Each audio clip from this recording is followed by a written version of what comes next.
السلام علیکم wears, info with انم میں خوش آمدید۔ Please subscribe my channel, like and share. خواب شیشے کا قسط نمبر 11 حصہ نمبر 2۔ وہ تولیے سے تھپ تھپا کر چہرہ خشک کرتی واش روم سے نکلی تو موہت کو ایزی چیئر پر جھولتے پایا۔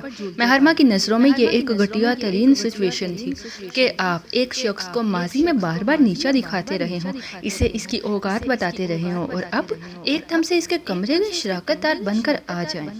اسے دیکھ کر کرسی کی حرکت رک گئی اور ساتھ ہی گویا مہرو کی دھڑکن بھی۔ وہ اٹھ کھڑا ہوا، مہرما کا دل اچھل کر حلق تک آیا۔ اب وہ مہرما کے مقابل کھڑا تھا۔ کسی کے واش روم میں گھس کر اتنا ٹائم لگانا ایٹیکیٹس کے خلاف ہے۔ بائی دی وے، وہ جتانے والے انداز میں بولا تو مہرما کی آنکھیں ذہنی جھٹکے کے تحت ایک دم سے پوری کھل گئیں۔ اور میں پوچھ سکتا ہوں کہ ویسے تو بڑی بڑی باتیں کرتی ہو تو یہ رخصتی کیوں ہونے دی تم نے؟ وہ طنز کر رہا تھا۔ یہ سب آقا جان کی خواہش پر ہوا اور تمہارا اور سمرا چچی کا مشورہ بھی یہی تھا۔ شاید تم بھول رہے ہو موہت۔ مہرما نے کٹیلے لہجے میں کہا، بہرحال تمہیں سٹینڈ لینا چاہیے تھا، نکاح کا مشورہ میرا تھا، رخصتی تو تم رکوا ہی چکی تھی۔ بے ہوش ہو کر وہ بے نیازی سے کہتا اسے زہر لگا۔ مجبوری تھی کہ ساری عمر کے لیے بے ہوش نہیں رہ سکتی تھی۔ وہ لفظوں کو چبا کر بولی تو چند لمحے اس کی بات پر غور کرنے کے بعد گہری سانس بھر کر وہ بولا، ہاں یہ بھی ہے۔ مہرما اس کی بات اور انداز پر کڑ کر رہ گئی۔ وہ اپنے کپڑے لیے واش روم کی طرف جا رہا تھا۔ مہرما بیڈ کے کنارے پر گرنے کے سے انداز میں بیٹھی، پھر کچھ سوچ کر فل فور اٹھی اور کمرے سے باہر نکلی۔ اس کا رخ سمرا کے کمرے کی طرف تھا۔ اسی وقت موہت کا بیڈ کی سائڈ ٹیبل پر پڑا موبائل بج اٹھا۔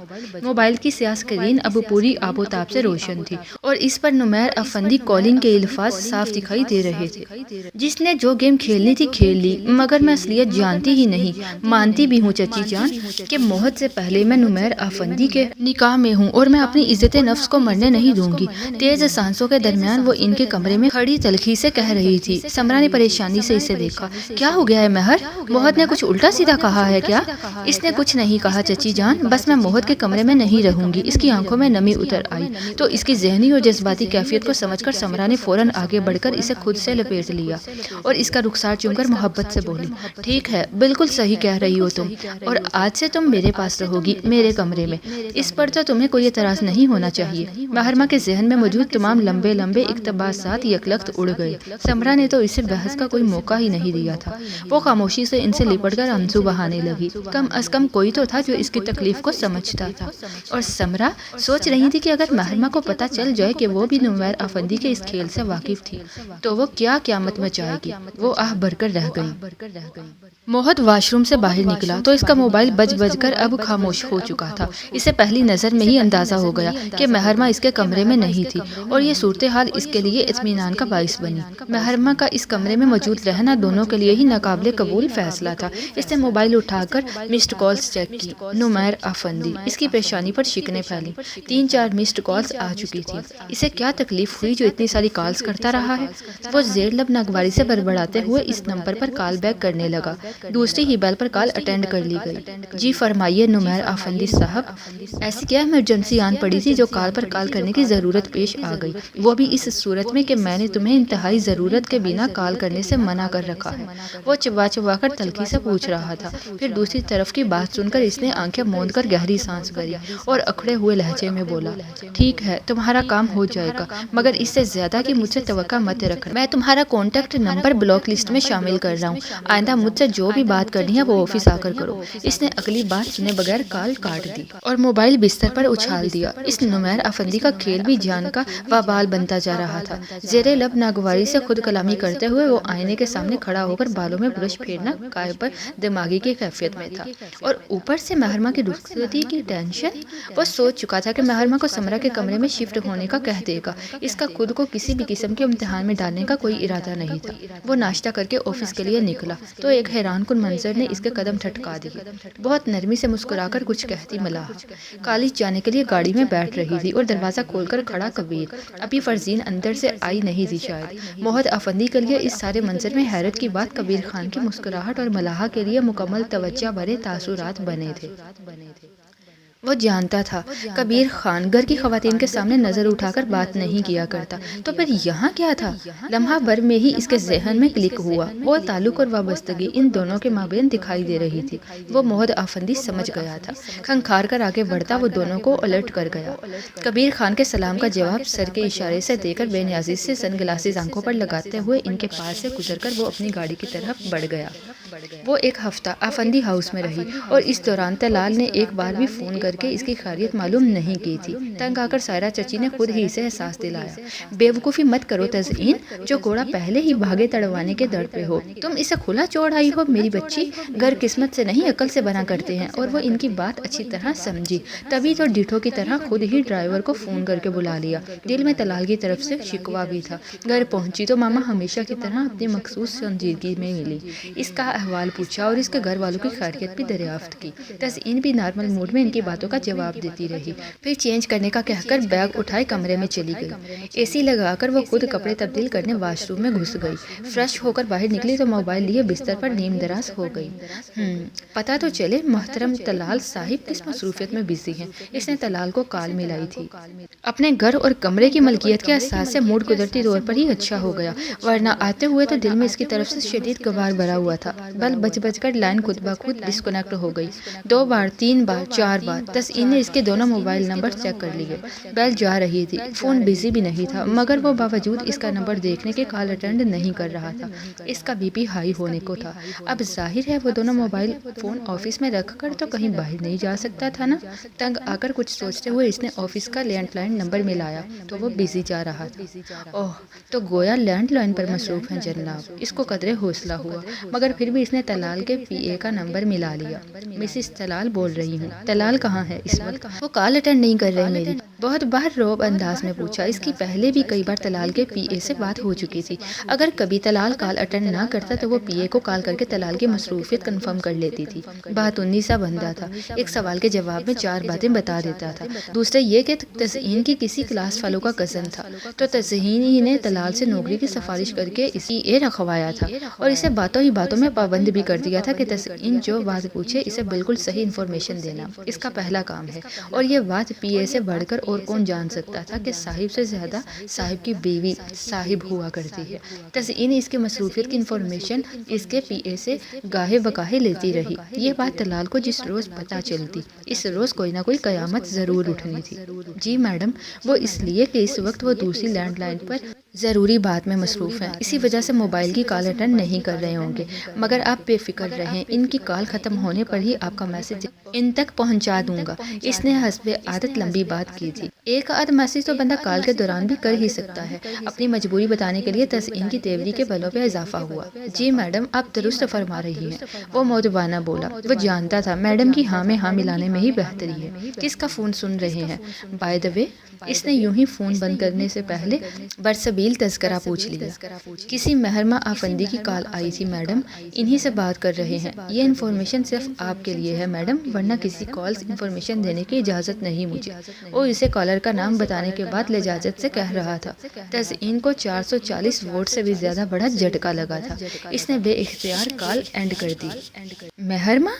اس نے بے یقینی سے دہرایا۔ وہ اپنی شکین فطرت سے مجبور ہو کر بے شک طلال پر محرمہ کے حوالے سے الزام تراشی کرتی رہی تھی۔ اس کے ماضی کا تعلق تزئین کے دل میں پھانس بن کر اٹکا ہوا تھا، مگر یہ تو اس نے کبھی گمان بھی نہیں کیا تھا کہ مہرو اور طلال ابھی بھی رابطے میں ہو سکتے ہیں۔ وہ بے جان سی بیڈ پر بیٹھ گئی۔ آئی کانٹ بلیو، میں یقین نہیں کر سکتی۔ ابھی کل ہی تو مہرو باری بار کم باتیں کر کے اس کی غلط فہمیاں دور کر رہی تھی اور کتنی سچی بھی لگ رہی تھی۔ اسے یقین نہیں آ رہا تھا، دو نکاح کروا کر ابھی بھی طلال کے پیچھے پڑی ہوئی تھی۔ تزئین کی رگوں میں شرارے دوڑنے لگے۔ تم میری خاطر ایک بار، صرف ایک بار طلال سے بات کر لو، تمہاری بڑی مہربانی ہوگی مہرو۔ تزئین کا گھر خراب ہو رہا ہے۔ سائرہ چچی تو گویا تزئین کے گھر سے نکلتے ہی محرمہ کے سر ہو گئی تھی۔ وہ بے یقینی بھرے تحیر سے انہیں دیکھنے لگی۔ اس میں تمہارا قصور نہیں ہے، مگر طلال کو پتہ نہیں کیا خوش فہمی ہے کہ وہ ابھی تک تمہارے پلٹنے کے انتظار میں ہے۔ اس کی یہ خوش فہمی ختم کر دو، بس تم تو تمہاری بہن سکون کی زندگی گزار سکے۔ وہ بڑی عاجزی سے کہہ رہی تھی، چچی جان میں بھلا کیسے بات کر سکتی ہوں اس سے، اور اتنا کچھ ہو جانے کے بعد اب طلال سے اس طرح فیور لوں گی تو کیا اس کی خوش فہمی اور نہیں بڑھے گی؟ اور بالفرض وہ میری بات مان بھی لیتا ہے تو کیا اس سفارش پر تزئین کا پارا نہیں چڑھے گا؟ اس بے وقوف لڑکی کو کون بتائے گا؟ تم بس میری بات کی لاج رکھ لو بیٹا، ایک بے بنیاد بات کے پیچھے روز روز گھر چھوڑ کر آنا بھی تو ٹھیک نہیں، مجھے ڈر ہے کہیں دونوں اپنا گھر خراب نہ کر لیں۔ وہ لجاجت سے کہہ رہی تھی۔ محرمہ بے بسی سے انہیں دیکھنے لگی۔ انہوں نے پیار اور مان بھرے انداز میں اس کی تھوڑی کو چھوا تو گہری سانس بھرتے ہوئے محرمہ نے طلال کو کال کر دی۔ دل میں ایک ٹیس سی اٹھی، موبائل پر تو تمہارا نمبر آ جائے گا، کبھی تسین کی نظر پڑ گئی تو؟ یہ آفس کا نمبر ہے طلال کے۔ چچی جان نے ایک پرچی اس کی طرف بڑھائی تو وہ ان کی احتیاط پر ایش عش کر اٹھی۔ آدمی اپنی سیف سائیڈ کے لیے ساری ذہانت لڑا لیا کرتا ہے، کہیں کوئی سکم نہیں رہنے دینا چاہتا، مگر ہوا تو وہی کرتا ہے جو میرے رب کی چاہت ہے۔ اس کے کن کے آگے سب کے پلانز فیل ہو جاتے ہیں۔ اس نے چچی جان کے سامنے ہی بات کی تھی۔ زہ نصیب، اس کی آواز پہچانتے ہی طلال بے یقین ہوا۔ تزئین گھر واپس چلی گئی ہے طلال، اب کوشش کرو کہ ماضی کو بلا کر تم بھی اپنی زندگی کو بہتر طریقے سے شروع کر لو۔ اس طرح روز روز کی ناراضگیوں سے ہمارے گھر میں بھی ٹینشن پھیلتی ہے۔ میری زندگی کا ہر خواب تم سے شروع ہو کر تم ہی پر ختم تھا مہر۔ نئی زندگی شروع کرنا تو بے وفاؤں کا کام ہوا کرتا ہے۔ وہ جذباتی ہوا۔ مہر کو غصہ آیا، تو پھر لعنت بھیجو مجھ پر اور اپنا گھر خراب ہونے سے بچاؤ۔ میری زندگی میں تمہاری اب کوئی جگہ نہیں طلال، تم تزئین کو اپنی مرضی سے اپنا چکے ہو تو بہتر یہی ہوگا کہ میری طرف سے ہر غلط فہمی اور خوش فہمی دور کر کے اپنی زندگی شروع کرو۔ وہ سرد مہری سے صفا چٹ انداز میں بولی۔ لمحہ بھر کو رکی تو دوسری طرف بالکل خاموشی تھی۔ مجھے امید ہے کہ آئندہ مجھے تمہاری یہ خوش فہمی سننے کو نہیں ملے گی کہ تم ابھی بھی میرے لوٹنے کے انتظار میں ہو، کیونکہ لوٹنے والے تو چھوڑ کر جایا ہی نہیں کرتے مسٹر طلال۔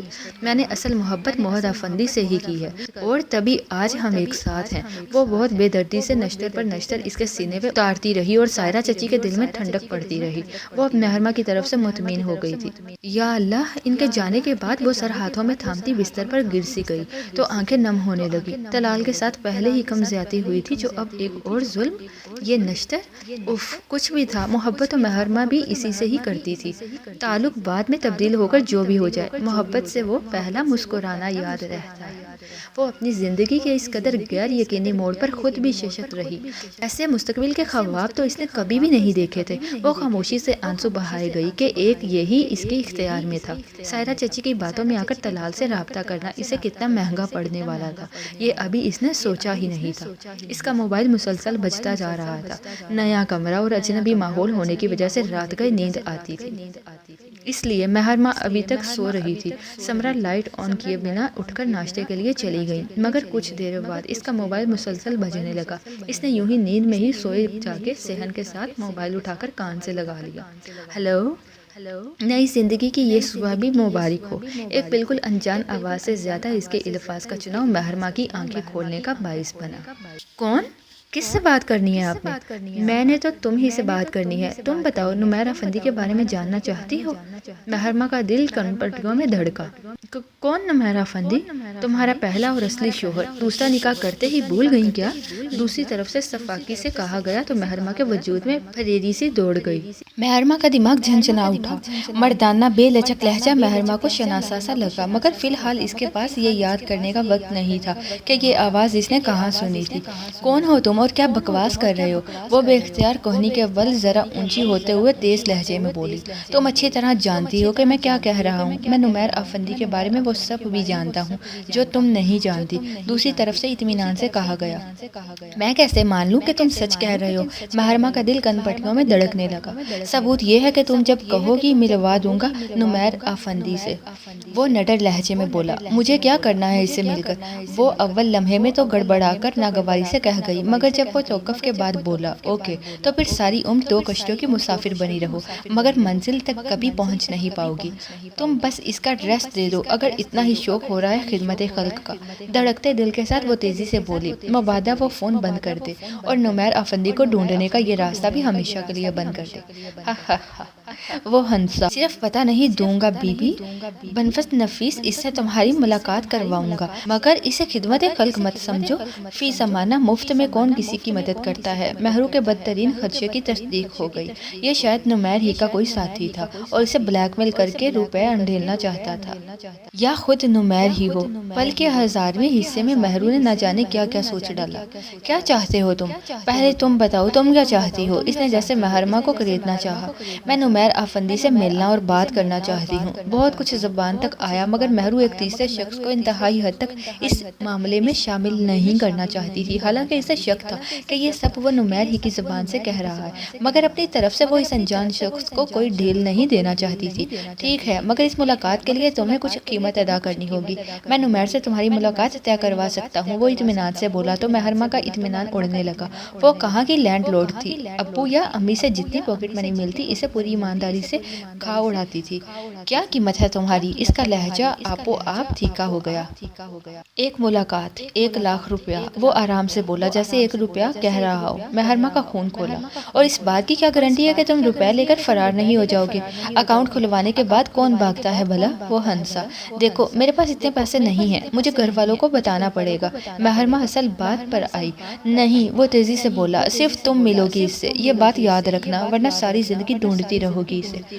تم کون ہو؟ مہرما نے چپتے لہجے میں پوچھا، اور تمہارے کہنے پر نمیر افندی کیوں مجھ سے ملاقات پر راضی ہوگا؟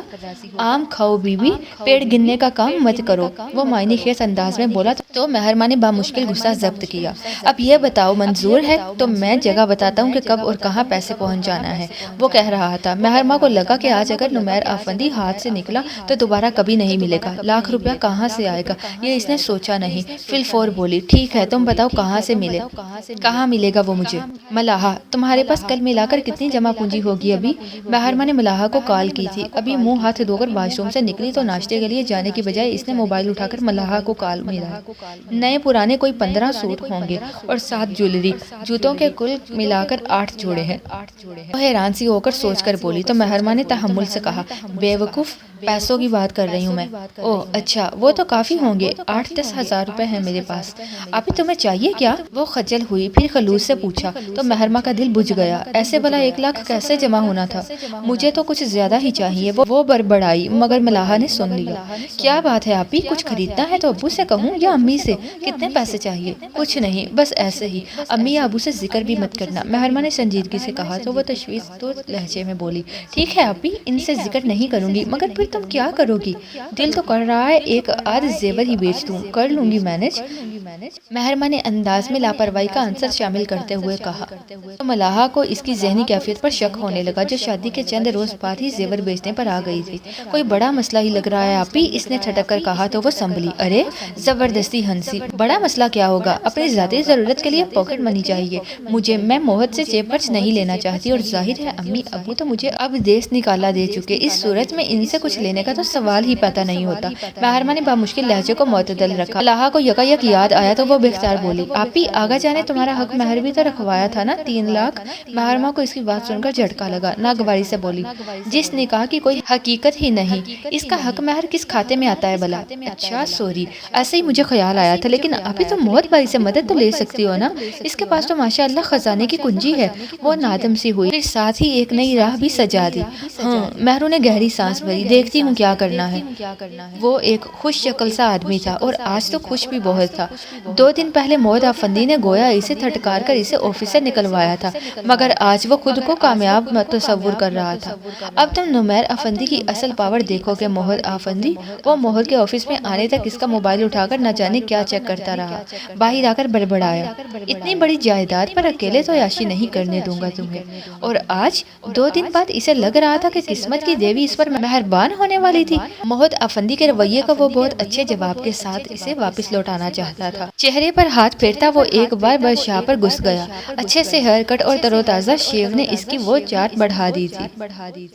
نمیر افندی شیشے میں دیکھ کر چہرے پہ ہاتھ پھیرتا وہ مسکراتا ہوا سرگوشی میں بولا، مہرما افندی کا نمیر۔ ڈرائنگ اور ڈائننگ روم کے ساتھ ٹی وی لاؤنج سب کا مشترک تھا، ورنہ افندی ہاؤس کی تعمیر اور کمروں کی تقسیم ایسی تھی کہ سمرہ سائرہ اور تائی جان کے پاس ایک ایک پورشن تھا، مگر وہیں بڑا سا ایک کچن مشترکہ بھی تھا۔ تو مہرما لاکھ ماں سے ناراض سہی، مگر کھانے کی میز پر تو لامحہ ان سے سامنا ہونا ہی تھا۔ کاٹن کی ہلکی سی کڑھائی والے سوٹ میں ملبوس، کان گلا بالکل خالی سمرا ناشتے کے بعد اب اخبار کھنگال رہی تھی۔ تائی جان کو آہستہ آواز میں سلام کر کے محرمہ ناشتے کے لیے بیٹھ گئی۔ ملاحہ اس کے لیے ناشتہ بنانے چلی گئی۔ تم کیا خالی ہاتھ کان لے کر چلی آئی ہو؟ بندہ ذرا سا لپسٹک لگا کر بال ہی بنا لیتا ہے۔ پتہ بھی ہے سائرہ کتنا نوٹ کرتی ہے ان باتوں کو۔ تائی جان اسے ٹوکے بنا نہ رہ پائی تو محرمہ نے بس سلگتی نظروں سے ماں کو دیکھا مگر کوئی جواب نہیں دیا اور کپ میں چائے نکالنے لگی۔ تائی جان نے سمرا کو دیکھا، وہ اخبار میں مگن تھی۔ اب تم ہی سمجھانا اسے سمرا، میری بات تو اس کی سمجھ میں آتی ہی نہیں۔ انہوں نے اپنائیت دکھاتے ہوئے سمرا کو بات میں گھسیٹا تو انہوں نے ایک نظر پہلے تائی جان کو دیکھا اور پھر اخبار لپیٹتے ہوئے رسان سے بولی، مہرو ماشاء اللہ سے خود بہت سمجھدار ہے، اور آپا ویسے بھی اب جانتی ہے مجھے ڈھونس اور زور زبردستی بالکل بھی پسند نہیں۔ میری طرف سے تو یہ اپنی مرضی کی مالک ہے، جو چاہے پہنے اوڑے۔ اچھا طریقہ ہے اپنے زیور کو تجوری میں بند رکھنے کا۔ تائی جان نے دل ہی دل میں دانت کچکچا لیے۔ بیٹی کی بے وقوفی کا تو انہیں پتہ ہی تھا۔ زیور اور کپڑے لتے کی اسے پرواہ ہی نہیں تھی، اور اگلے چند لمحوں کے بعد وہی ہوا جس کا انہیں ڈر تھا۔ مہرو ناشتہ کر رہی تھی جب سائرہ آج کیا پکائیں کا مشکل ترین سوال لے کر آ گئیں، مگر محرمہ کو دیکھ کر ٹوکے بنا نہ رہ سکی۔ تم کیا سر جاڑ منہ پھاڑ بیٹھی ہوئی ہو؟ کوئی آ ہی جاتا ہے گھر میں، کسی کو کیا پتا تمہارے دل کی حالت، اور ویسے بھی سہاگنوں کے ہاتھ کان خالی اچھے نہیں ہوتے، برا شگن ہوتا ہے۔ لو جی، انہوں نے تو سارا فلسفہ حیات ہی کھول کر رکھ دیا۔ محرمہ کا دل چاہا چائے کا کپ زور سے پٹک کر یہاں سے اٹھ ہی جائے، اوپر سے تائی جان کی دیکھا میں نہ کہتی تھی والی نظریں۔ ابھی تو اٹھی ہوں ناشتے کے لیے چچی جان، اب کیا نو لکھا ہار پہن کر سیدھی ناشتے کی ٹیبل پر آ جاتی، سادہ سے انداز میں کہا، پھر لمحے بھر کے توقف کے بعد اضافہ کیا، آنٹی نے بہت کچھ گفٹ کیا ہے مجھے، پہن کر دکھاؤں گی آپ کو۔ ہاں بھئی، سمرا کا تو اپنا ہی زیور مان نہیں تھا، ظاہر ہے اکلوتی بہو کو ہی چڑھائے گی نا، اور اب تو موہت نے بھی دیا ہوگا کچھ تحفہ۔ اب وہ بات کو گھما کر اندر سے کیا نکالنا چاہ رہی تھی یہ محرمہ کو اچھی طرح سمجھ آ رہا تھا، مگر وہ لب بھینج گئی۔ دنیا تو یہی جانتی تھی کہ وہ موہت کے نکاح میں ہے، اب کسی کو کیا پتا اس نکاح کا تو کوئی وجود ہی نہیں جو موہت افندی سے ہوا۔ اصل حقیقت جس نکاح کی تھی وہ دنیا نے ہوتے ہوئے دیکھا ہی نہیں تھا، مگر کبھی کبھار سب کچھ جانتے بوجھتے ہوئے بھی کچھ اپنے سنگ دلی میں پرائیوں سے بڑھ جایا کرتے ہیں۔ سمرا نے محرمہ کی دل کیفیت کو خود پر وارد ہوتے محسوس کیا تو وہ سائرہ کا دھیان بٹانے کو بولی، آپ یہ بتائیں آج پکا کیا رہی ہیں؟ گفتگو کا موضوع بدل چکا تھا۔ ملاحہ بہن کے سپاٹ چہرے کو تفکر سے دیکھ رہی تھی، جو چائے کے چھوٹے چھوٹے گھونٹ پڑتی نہ جانے کس سوچ میں گم تھی۔ تسعین کو گھر میں پا کر طلال کے ہونٹوں پر تلخ مسکراہٹ آ گئی۔ ادھر وہ اندر ہی اندر پیچو تاب کھا رہی تھی، لیکن یوں ایک دم سے الٹ پڑنا بھی صحیح نہیں تھا۔ وہ جا کر پہلی فرصت میں اپنے پی اے کو فارغ کرتا تو آئندہ کے لیے طلال کے بارے میں آفس ٹائم رپورٹ ملنا بند ہو جاتی، مگر اگلے روز آفس جانے سے پہلے وہ عقل کا اندھا خود ہی تزئین سے الجھنے کا سامان کر بیٹھا۔ اب آ گئی ہو تو گھر سنبھالنا شروع کرو، اپنا کچن کی ذمہ داری لو، میرا اپنا ناشتہ تو کم از کم خود بنا لیا کرو۔ ہو تو رہا ہے سب کچھ، مجھے کیا ضرورت پڑی ہے چیزوں میں گھس کر زبردستی اپنی جگہ بنانے اور ذمہ داریاں لینے کی، وہ صفا چٹ بولی۔ طلال کے لیے تو اس پل دل و دماغ میں محض غصہ بھرا ہوا تھا، ورنہ شاید ٹھنڈے دل سے اس کی بات پر غور ہی کر لیتی۔ کسی کے دل میں جگہ بنانی ہو تو پہلے گھر اور گھر کے کاموں میں اپنی جگہ بنانی پڑتی ہے، ہر بار میکے جا کر واپسی کا دروازہ کھلا ملے گا، یہ بھول ہے تمہاری، وہ تند لہجے میں بولا تو تزئین نے بے یقینی سے اسے دیکھا، اور اب یہ بار بار پیچھے جا کر وہاں تماشا لگانا چھوڑ دو، ان کو سکھ کا سانس لینے دو۔ ان کا مستقل سر درد میں جو اپنے سر لے چکا ہوں وہ اسی جلے کٹے انداز میں کہہ رہا تھا۔ تزئین کے تو گویا زخموں پر کسی نے نمک کا ڈبہ ڈیل دیا، وہ تو کل سے یوں بھی بھری بیٹھی تھی، پھٹ پڑی، میں جانتی ہوں کن ذرائع سے تمہیں یہ خبر ملتی ہے اور کون ہے جو تم سے مسلسل رابطہ رکھے ہوئے ہے وہاں کی رپورٹ دینے کے لیے، مگر کبھی اپنی محبوبہ کو یہ بھی شرم دلاؤ کہ تمہارے ساتھ تو بے وفائی کی ہی تھی، اب کم از کم اپنے شوہر کی تو وفادار بنے۔ اب طلال اسے ساری عمر بتا نہ سکتا تھا کہ محرمہ نے اللہ کا واسطہ ہے میرا پیچھا چھوڑ دو کہنے کے لیے کال کی تھی۔ تم اپنا سوچو کیسے مر رہی تھی مجھ سے شادی کرنے کے لیے، خود کو میرے سامنے پیش کر دیا تم نے، حالانکہ تب میری اور مہرو کی شادی طے تھی، ہو نہ سکی وہ ایک الگ بات ہے، مگر تم نے بھی شب خون مارنے میں کوئی کسر نہیں چھوڑی تھی، اور اب دیکھو ایسے بہیو کرتی ہو جیسے احسان عظیم کیا ہو مجھ سے شادی کر کے، وہ حقارت سے کہہ رہا تھا۔ تسعین کا خون کھول اٹھا، مگر وہ خون کے گھونٹ پینے پر مجبور تھی، کیونکہ طلال کا کہا ایک بھی لفظ غلط نہیں تھا۔ میں بھی اپنا گھر بنانا اور سنوارنا چاہتی ہوں، تمہارے دل و دماغ پر اپنا خیال نقش کرنا چاہتی ہوں، مگر تم میرا ساتھ دو تب نہ، اپنے انداز پر خود ہی غور کر لو، میں کہوں گا تو شکایت ہوگی۔ وہ کاٹدار انداز میں کہتا بریف کیس کھول کر چیک کرنے لگا۔ تم اپنی زندگی میں کھلنے والے مہرو نام کا دروازہ ہمیشہ کے لیے بند کر دو تو ہمارا گھر بھی جنت بن جائے گا۔ تزئین نے طنز کیا تھا، اور اگر تمہیں ذرا سی بھی عقل ہوتی تو تم دیکھ لیتی کہ محرمہ نام کے دروازے کو مجھ پر اللہ نے بند کیا ہے، اور وہاں سے بند ہونے والے دروازے ہماری چاہت کی چابی سے نہیں کھلا کرتے۔ بے وقوف عورت، وہ سلگ کر کہتے ہوئے آفس کے لیے نکل گیا، مگر تزئین کے دل میں جو آگ لگی تھی وہ بجھتی نہیں تھی بلکہ مزید بھڑکی۔ اس نے سوچ لیا تھا کہ اس آگ کو اس کے صحیح مقام پر لگا کر ہی دم دے گی۔ دروازہ کھٹکھٹانے کی آواز پر وہ چونکا، پرفیوم رکھ کر پلٹا، بس، اور محرمہ کو اندر آتے دیکھ کر وہ ذرا حیران بھی ہوا۔ ابھی کچھ دیر پہلے ہی وہ آفس سے آیا تھا اور اب اسے کسی دوست کی طرف جانا تھا، لیکن محرمہ کا اس کے کمرے میں آنا کوئی عام بات نہ تھی۔ مجھے ایک کام تھا تم سے، اگر تم کر سکتے ہو تو، وہ بنا کسی تمہید کے بولی، تو وہ حیرت کو اندر دباتے ہوئے شانے اچکا کر بولا، یہ تو کام کی نوعیت پر ڈیپینڈ کرتا ہے، میں اندھے وعدوں کا قائل نہیں۔ محرمہ نے گہری سانس اندر کھینچتے ہوئے جیسے ہمت مجتمع کی، اور پھر مدھم لہجے میں بولی، مجھے کچھ پیسے چاہیے۔ کتنے پیسے؟ وہ عام سے انداز میں بولا، تم پوچھو گے نہیں کہ میں امی یا ابو کے بجائے تم سے کیوں مانگ رہی ہوں؟ محرمہ نے جواباً سوال کیا، اٹس ویری سمپل، ظاہر ہے تم ان سے نہیں لینا چاہتی تبھی مجھ سے کہہ رہی ہو، وہ آرام سے بولا۔ محرمہ نے ایک نظر اس پر ڈالی، وہ نکسک سے کہیں جانے کو تیار مگر اس لمحے پوری طرح اس کی طرف متوجہ تھا۔ لیکن تم اس کے بارے میں کسی کو بھی نہیں بتاؤ گے؟ محرمہ اسے پکا کرنا چاہتی تھی، اب اگر بات کھل جاتی تو بات بننے سے پہلے بات کے بگڑنے کا اندیشہ تھا۔ اب کی بار موہر کی پیشانی پر بل پڑے۔ دیکھو، یہ لڑکیوں والی قسمیں اور قرآن میں نہیں اٹھا سکتا، اور نہ ہی اتنے تھوڑے دل کا مالک ہوں کہ ایسی فضول باتیں سب کو بتاتا پھروں۔ تم بولو کتنے پیسے چاہیے؟ اس نے گھڑی پر استی نگاہ ڈال کر گویا اسے وقت کی تنگی کا احساس دلایا۔ وہ کھنگاری، عزت نفس گوارا تو نہیں کر رہی تھی، وہ موہر سے پیسوں کا مطالبہ کرتی، مگر مصیبت ہی کچھ ایسی آن پڑی تھی کہ کمبخت انا کے سر پر پیر رکھنا پڑ گیا تھا۔ تم یہ بھی مت سمجھنا کہ شاید میں اس کاغذی نکاح کا ایڈوانٹیج فائدہ لے رہی ہوں، الحمدللہ میں اتنا ذہین نہیں ہوں، تم اماؤنٹ بتاؤ۔ وہ تب کر بولا، تب وہ ایک دم سے بولی، بس 1,00,000 روپیہ چاہیے مجھے۔ وہ 24 یا 30 ہزار کا سوچ رہا تھا، حیران ہوا، اتنے پیسے کیا کرنے ہیں؟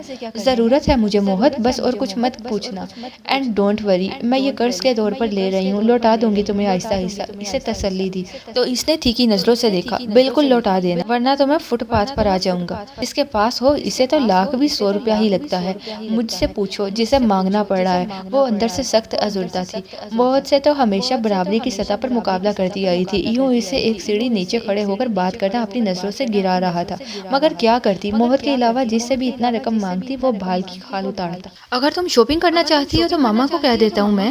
موہر نے کھوجتی نظروں سے اس کا چہرہ دیکھا۔ نہیں، میں نے کہا تھا نا، تم کسی سے بھی اس بارے میں کوئی بات نہیں کرو گے۔ مجھے شاپنگ نہیں کرنی موہر، مجھے یہ روپے چاہیے بس۔ اگر تم بنا وجہ پوچھے دے سکتے ہو تو بتاؤ، وہ فی الفور بولی، تو موہر نے لمحہ بھر اسے دیکھ کر گہری سانس بھری۔